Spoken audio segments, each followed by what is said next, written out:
Howdy folks, I'm Brian. Here's some tea, and here's some Reddit. Hi, I'm Amber, and I'm in the background. Our first story is titled, Am I a Jerk for Telling My Parents I Will Have Adult Fun Time in Their House Whether or Not They Like It?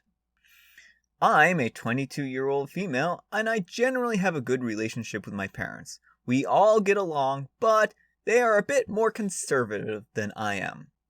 I recently decided to move back to their city for a job offer that I took. My parents haven't been doing too well financially and asked me if I wanted to move back in with them for a little while. I figured, why not? I pay part of the mortgage and in exchange don't need to do as many chores as I would usually have to do. About 6 months ago, I started dating my new boyfriend. He lives a few kilometers out of town, so it makes sense for him to stay the night at my place and not the other way around. The other day, my parents approached me and told me that they don't want him to stay over anymore because they don't want their daughter to have adult fun time in the house. I was taken aback, and I told them sorry, but I'm adult, and it's not like we're loud or anything. They basically said that it's their house and their rules, to which I just laughed because I pay 40% of the mortgage. And if it wasn't for me, the house would not likely be theirs anymore. So I told them that my house, my rules BS wouldn't fly with me, and if it bothered them so much, I'd just get my own place. But right now, I certainly will not be told what I can and can't do in their house. Now they're upset because they think I'm trying to blackmail them. But, what? I'm paying for this place, so I'll do whatever I want. Am I a jerk? Alright, OP. I mean, I think that you're not the jerk in this situation, and your parents are being pretty controlling here.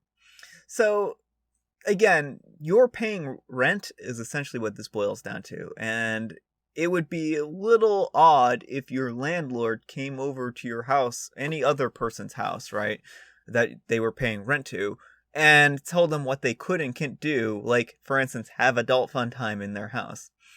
So, yeah, I think this is a little bit strange that your parents would think that they have that kind of authority here, because they don't. You're paying, and you could move out tomorrow if you wanted to. You're doing them a favor, and they are taking advantage of your goodwill by trying to boss you around. And, the whole, I don't have to do as many chores as I normally would. You're paying rent. You should be doing chores. You should be treating your parents like roommates, not, like they are still, people who have any control over you. So hopefully the chore distribution is in your favor as well, because, yeah, that's something that I think could be problematic. Anyhow, take care and good luck. Not the jerk. Normally, I would say don't have adult fun time in your parents' home, but you're paying 40% of the mortgage, so they kind of lost the high ground.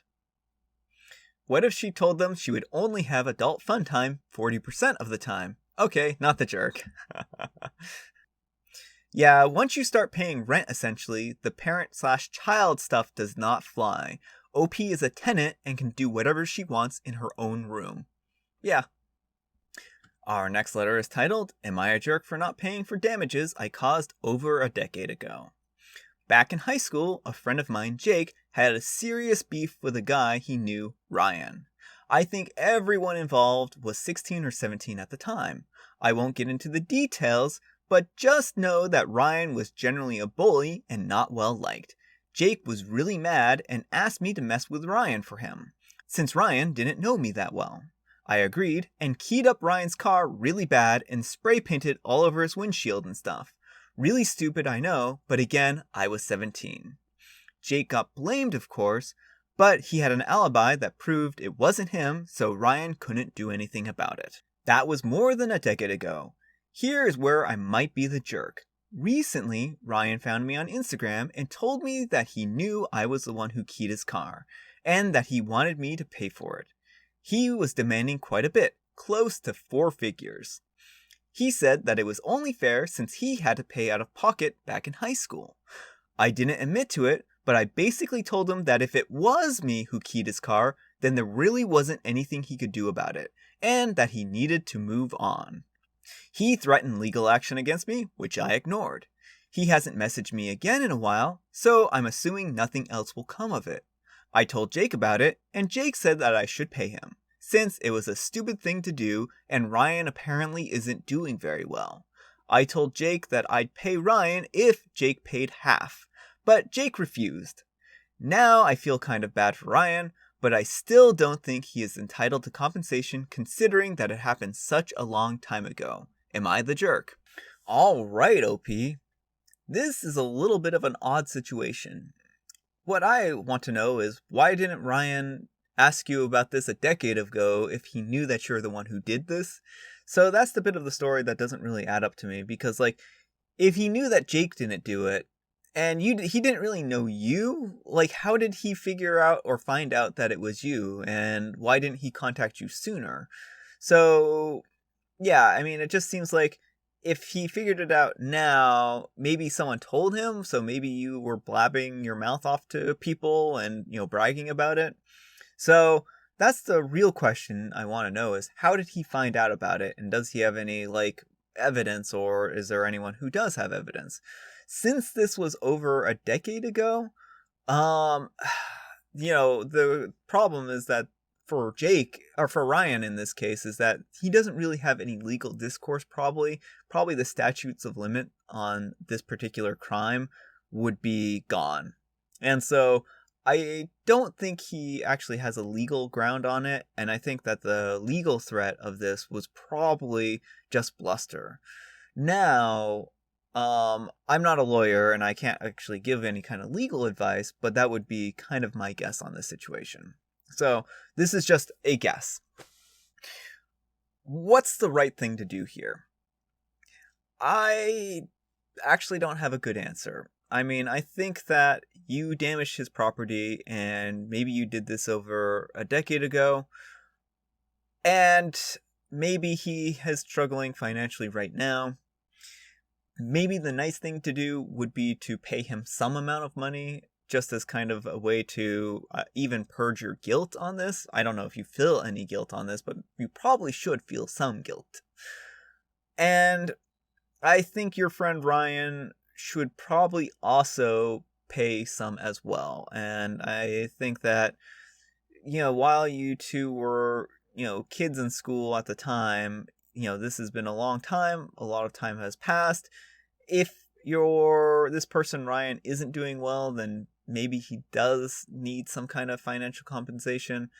I think the right thing to do would be to pay him, but this is a pretty complicated situation. What do you think, dear viewer? Do you think OP should pay Ryan? Do you think that Jake should pay Ryan? I mean, Jake is the one who asked, the OP to actually go ahead and mess with him. But the real question is, did he have this in mind? So that kind of damage seems pretty extreme. But 4 figures, $1,000 worth of damage. I don't know how much spray painting a windshield would cause for damage. I don't know how easy that is to remove. I don't imagine that if he had his car keyed that he went and got it fixed after that. If he did, then that was probably a pretty expensive procedure, because getting scratches out, retouching up paint and whatnot, depending on what they did, might have cost quite a bit of money. So, I don't know. What do you think? You're the jerk. Absolutely, it doesn't matter if it was yesterday or 10 years ago. You caused the damage, and morally, you should make amends. The statute of limitations may have passed for legal obligations, but how are you even asking yourself if you would be a jerk for not paying for damages you admitted to causing? 100% you are morally in the wrong here, and the jerk. You're the jerk, at least pay for the damages you caused. You're the jerk, yes, it was a long time ago, but you have continued to wrong him by never owning up to it or making it right all these years. You're the jerk, but I think this is actually a little deep to be all glib, am I the jerk about it? Ryan didn't know you that well means you didn't know him that well before you made his car undrivable with spray-painted windshield. And Looks like Jake didn't agree with whatever you did because that's what Jake wanted. He's not remembering you for the money, he's remembering you because you picked on him and pushed it as far as this vandalism. Why does Jake think that this is your fault? And OP replies, Jake was fine with it at the time, but I guess he feels differently now. I think the whole beef was idiotic in hindsight, but I don't really regret any of it. That's just the sort of stuff we got up to at that age. Wow, OP sounds kind of terrible in this light. Sounds like OP may have done other things of questionable nature. Again, I think the one problem I have with the compensation in this case is that it would be difficult to assess the damage properly in this situation. So $1,000 compensation, that's really hard to say if that's a fair compensation for the amount of damage here, because a windshield only costs a couple $100, and even to have one replaced. But I mean, 10 years ago with 3% inflation, yeah, I mean, that still doesn't work out to, be that much damage. I mean, even if you were to highball it and say that, the windshield replacement was like $500, which I think would be way overpriced, because I think in the past when I've had a windshield replaced, it was only a couple $100, maybe $300 at worst. So making a car undrivable, $300 replacement. So, I'm guessing probably the amount of damage he did was probably in the $300 to $500 range. Again, depending on how much damage was done by the keying and whether or not Ryan went and got it repaired or not. Because if he actually fixed the damage from the keying, then he should be owed that. But if at this point in time the car is in the dump and, or I guess if he sold it and wasn't able to get the full amount that he sold it for because of the damage, that might also be something to consider. But yeah, this one's a little bit iffy for how much he owes just because of that. Am I a jerk for refusing to forgive my cousin after she tried to get with my boyfriend? I'm an 18-year-old male, and I've been with my boyfriend, an 18-year-old male, since May of 2019. We are both bi. Last year, when everything started to shut down, my parents offered to let my cousin, Amy, 18-year-old female, stay with us since she is immunocompromised, and her parents are both doctors, where mine are both able to work from home. Everything was fine for a little while. We mostly kept to ourselves, did our schoolwork, and spent our time online with our friends. A few weeks in, I was at the kitchen table on FaceTime with my boyfriend. Usually I would have done this in my bedroom, but my dad's office is next to my room and he was in an important meeting. She came in to get something and must have glanced over my shoulder to see him. When I had ended the call, she asked who he was. I told her he was my boyfriend, and she just made the comment that he was cute.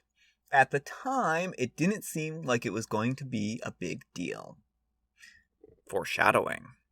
But after that, whenever I tried to have a call with my friends or my boyfriend, she would try to come into my room. She tried to play it off as her wanting to ask me a question, but it was happening too often, and she would keep asking, "Don't I get to say hi?" Which I found odd. We go to different schools, and she had never met any of my friends or shown any interest in them before this point. And if my phone rang while we were in the same room, she would always ask if it was my cute boyfriend. And she started making comments about how she wished she met him first. I asked her to stop, as she was making me feel uncomfortable. It got worse. She found him on Facebook and started to send flirty and adult-oriented messages to him. He blocked her, and she made a second account and continued until he blocked her again. She then got into my phone and found his number and started texting and calling him. She would leave voicemails, and it was always about how good she would be as his girlfriend, and how he should leave me for her, and everything she would do for him. She even sent him nudes. He blocked her number. I told my parents what she was doing, and showed them the proof, and they told her that she had to leave because she was making me so uncomfortable. I have not spoken to her since. My extended family are now trying to make plans for the summer, hoping everyone can get together. I'm refusing to go to anything she's at because I would feel like she would just try again. Everyone except my parents are telling me that I'm ruining plans just to be spiteful, as she's apologized a half-hearted sorry when she realized my parents were serious about her going back home. I feel like a jerk because it means we can't have any family plans, and I'm essentially making everyone choose between us. But I don't want to be around her if she's going to keep making me feel uncomfortable. Edit 1, my boyfriend didn't want to involve the police or anything. 2, the nudes were deleted. 3, my parents are likely to go even if I don't. They support me in my choice not to go. Edit 2, we've arranged a family Zoom call next weekend, and I've said I want to be able to say my piece before anything else. I plan to lay everything out, telling everyone exactly what she did. It should be interesting. If I remember, I will update what happens. Alright, OP. No, I don't think that you're the jerk in this situation. Your cousin really overstepped bounds here. She crossed into being a stalker, and this was just not good or healthy behavior. And, stalking people is not good. And, I don't think I need to say that, but it isn't good. She, invaded your privacy in order to find his number. She harassed him. She went to pretty extreme lengths to kind of get you out of the picture. And this was really an unhealthy obsession that she seemed to have developed, and extremely inappropriate. And I can't blame you for not wanting to be around her, especially with all the things that she's done, and with her only giving you like a half-hearted apology too. Instead of just finding her own, partner, she tried to take your partner, and, that was not a very good thing on her part here. I have a hard time faulting you for not wanting to spend time around her. I think that she's completely in the wrong here. I think that this, again, was just really bad, unhealthy behavior on her part. And hopefully once the rest of your family finds out how bad her behavior really was, they'll be a little more sympathetic towards you. Anyhow, take care and good luck. Yeah, she's super not sorry, so OP is not the one making people choose, not the jerk. Not the jerk. Unsolicited nudes was the icing on the cake, for you are not the jerk. But I would just ditch the family, except your parents, who seem awesome, and start building a family of choice rather than wrecker enablers, who want to sweep toxic behavior under the carpet. Again, this depends on how much they actually know. They may have heard a very different version from her side of the family, so let's just hope that they just don't know the full details, because this is actually pretty inexcusable behavior, and I imagine that once they find out the real story, I'm hoping that they'll come around pretty quickly. Alright folks, that's all the time we have for today. I hope you enjoyed today's video. If you did, consider giving me a like. If you didn't, consider giving me a dislike. Thanks so much for watching, and I'll see you all tomorrow. Have a great day. Our first story is titled, Am I a Jerk for Telling My Parents I Will Have Adult Fun Time in Their House Whether or Not They'll Like It? Whether or not they'll like it?